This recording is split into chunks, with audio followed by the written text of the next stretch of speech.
Mga mahal kong lolo at lola, alam nyo ba na may 4 na pagkain sa gabi na kahit minsan lang kainin, pwedeng unti-unting magpahina sa ating bato kahit pakiramdam natin ay malakas pa? May mga taong walang bisyo, walang sakit, pero dahil lang sa isang ulam sa hapunan na akala'y walang problema na uwi sa pagkasira ng bato. Maraming pamilya sa Pilipinas ang kumakain pa rin ng mga pagkaing ito gabi-gabi nang hindi nila namamalayan. At ang pinakamalungkot, hindi sumasakit ang bato. Hindi nagbibigay ng babala. Pero kapag nakita sa resulta, madalas ay huli na.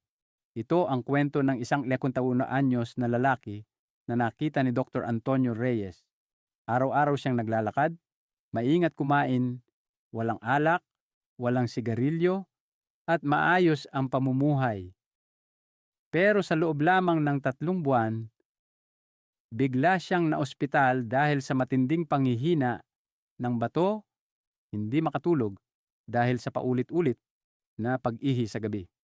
At nang suriin, ang dahilan hindi sakit na malala, hindi gamot, hindi edad, kundi isang karaniwang pagkain kinakain niya gabi-gabi. Ulam na halos lahat ng taong lampas 70 anyos ay nakakain na.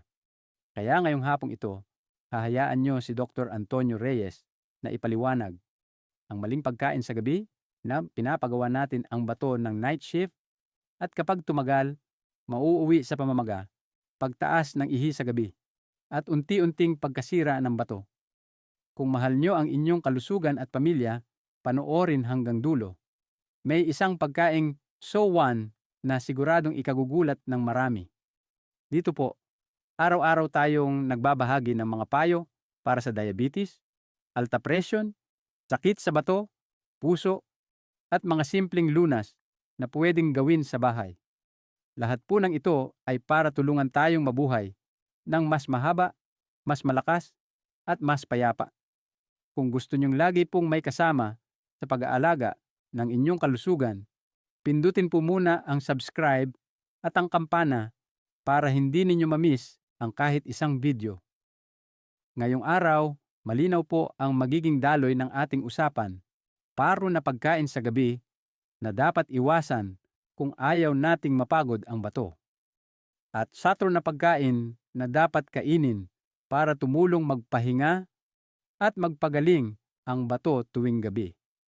At bago tayo lumalim, itanong ko po, kayo po ba may pagkain kinain sa gabi na nagpapatiyog-tiyog ng pag-ihi o nagpapahirap matulog? Kung oo, i-type ang number 1 sa comments. Let's check together kung kasama ito sa listahan. Unang pagkain dapat iwasan, karne ng baka sa gabi. Mga mahal kong lolo at lola, ang unang pagkain na kailangan nating iwasan tuwing gabi ay karne ng baka at iba pang red meat. Hayaan niyo po akong ibahagi ang kwento ni Aling Lourdes, isang 60 plus anyos mula sa Maynila. Napakaingat niya sa pagkain, hindi siya kumakain ng tinapay na puti, halos walang kanin, at tuwing hapunan ay beef steak, beef grilled, o bokoon, lalot ang ulam niya. Ang akala niya para hindi manghina ang kalamnan pagtanda. Pero matapos lamang ang 3 buwan, bigla niyang napansin na umiihis siya ng 4 beses sa gabi, nangangati ang balat, at mabilis mapagod. Nang magpa-check up siya, mataas ang urea at creatinine at nagsisimula na ang pamamaga sa glomeruli ng bato. Ano po ang dahilan?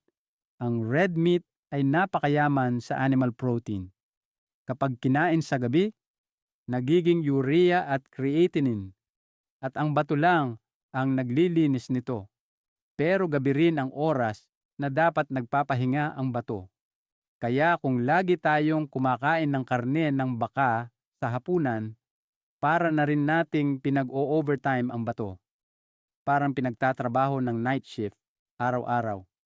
Kapag tumagal, mauuwi sa chronic kidney disease, pamamaga ng paa, alta presyon, at walang tigil na pag-ihi sa gabi. Mas mabuting kapalit, isdang pinasingawan, steam fish, sabaw ng kalabasa o upo na hindi maalat. malabnaw na lugaw. Mga lolo at lola, kayo po ba ay madalas kumain ng karne ng baka sa gabi? Kung oo, ilagay po ang number 2 sa comments para matulungan ko kayo kung paano gawing mas light ang hapunan para sa ating bato. Ikalawang pagkaing dapat iwasan, atsara at burong gulay. Mga lolo at lola, ang isa pang pagkaing dapat nating iwasan tuwing gabi ay atsara, burong gulay, at mga fermented pickles. Pakinggan niyo po ang kwento ni Tatay Ernesto, 75 anyos, mula sa Quezon City. Araw-araw, mula almusal hanggang hapunan, lagi siyang may kasamang atsara. Sabi nga niya, hindi ako makakain ng walang sawsawan o maasim na gulay. Sa unang tingin, gulay naman yan. Parang walang masama. Pero pagkatapos, 6 na buwan, nagsimula ang mga problema. Namamaga ang binti, tumataas ang presyon, nangangati ang balat, at umiihi ng 10 na beses sa gabi. Nang ipasuri, tumaas ang creatinine, bumaba ang kidney filtration, at mataas ang sodium sa dugo. Bakit po? Dahil ang atsara at burong gulay ay sobrang alat, puno ng sodium.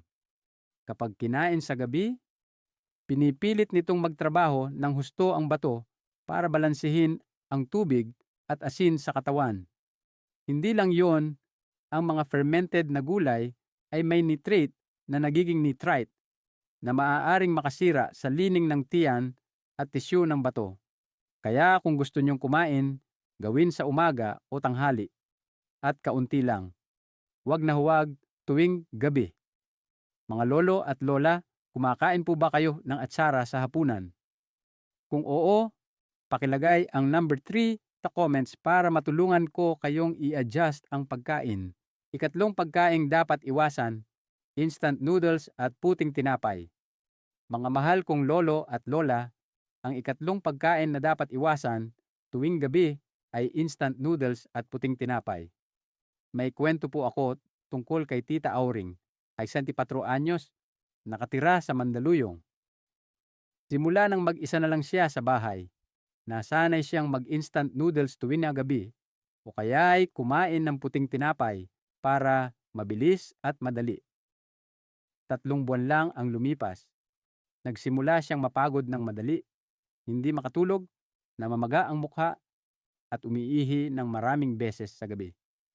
Pagkatapos magpa-labs, tumaas ang creatinine, mataas ang sodium, at bumaba ang kakayahan ng bato na mag-filter. Bakit po? Dahil ang noodles at white bread ay sobrang alat, puno ng sodium, pero kulang sa fiber, vitamins, at minerals. Kapag kinain sa gabi, hindi balance ang electrolytes, sobra ang asin, kulang ang potassium, kaya napipilitang magtrabaho ng husto ang bato. Ang puting tinapay naman ay refined carbs na biglang nagpapataas ng blood sugar. Masama para sa may diabetes o mataas ang kolesterol.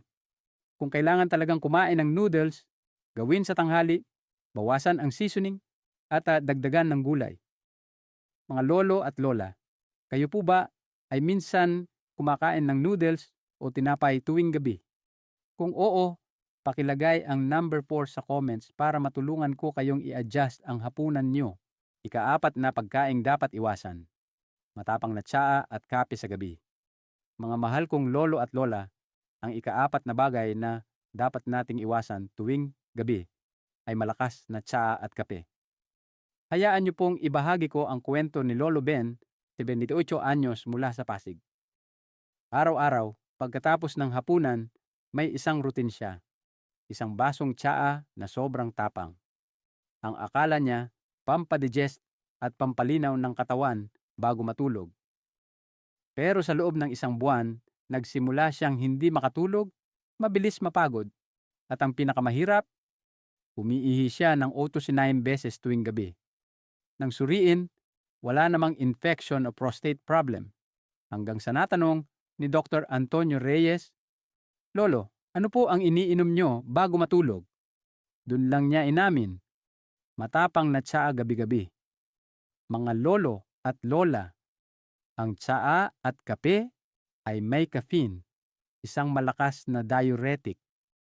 Ibig sabihin, pinapabilis nito ang pagfilter ng bato, iniirita ang pantog, at nagdudulot ng labis-labis na pag-ihi. Kapag gabi ito ininom, siguradong tiyak ang puyat, tiyak ang pagod ng bato, at pwedeng humantong sa paghina ng kidney function. Mas mabuting kapalit, mainit na tubig luya, mahinang sabaw ng roasted na munggo o black beans, lugaw o sabaw na may kaunting hatsen, lotus seeds. Mga lolo at lola, umiinom po ba kayo ng tsaa o kape bago matulog? Kung oo, pakilagay ang number 5 sa comments para matulungan ko kayo palitan ng mas ligtas na inumin. Unang ang ikalawang pagkain dapat kainin sa gabi, sabaw ng upo, plo, isdang pinasingawan. Ang mga mahal kong lolo at lola, kung kanina ay tinalakay natin ang mga pagkaing dapat iwasan, ngayon naman ay mga pagkaing tumutulong magpagaling at magpahinga ang ating bato tuwing sumagabi. Unahin natin ang sabaw ng upo. May kwento po ako tungkol kay Tatay Ramon, 53 anyos. Madalas siyang umiihi sa gabi, mabigat ang binti, at pagising ay masakit ang ulo. Nang palitan niya ang hapunan ng sabaw ng upo na hindi maalat, 3 beses isang linggo, napansin niya sa loob lamang ng 2 tuan na mas mahimbing ang tulog at mas kaunti ang paghihi sa gabi. At nang magpalabs, bumaba ang urea at mas gumanda ang kidney function. Bakit po? Sabi ng Eastern Medicine, ang upo ay lo itoy, nagpapalabas ng tubig, nagpapalamig, at nagpapabawas ng pamamaga. Modern science naman ang nagsasabing mataas ito sa tubig, potassium, vitamin C, at soluble fiber, lahat ng tumutulong magbawas ng sodium at ginhawaan ang bato. Sunod, isdang pinasingawan. Ang isda ay madaling tunawin, may omega-3, hindi nagpapataas ng uric acid, at walang mantika. Dahil steamed lang, hindi pinapahirapan ang atay at bato.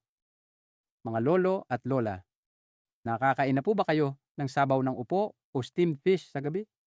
Kung oo, ilagay ang number 6. Kung gusto nyong malaman kung anong isda ang pinakamagaan para sa bato, i-comment ang number 7.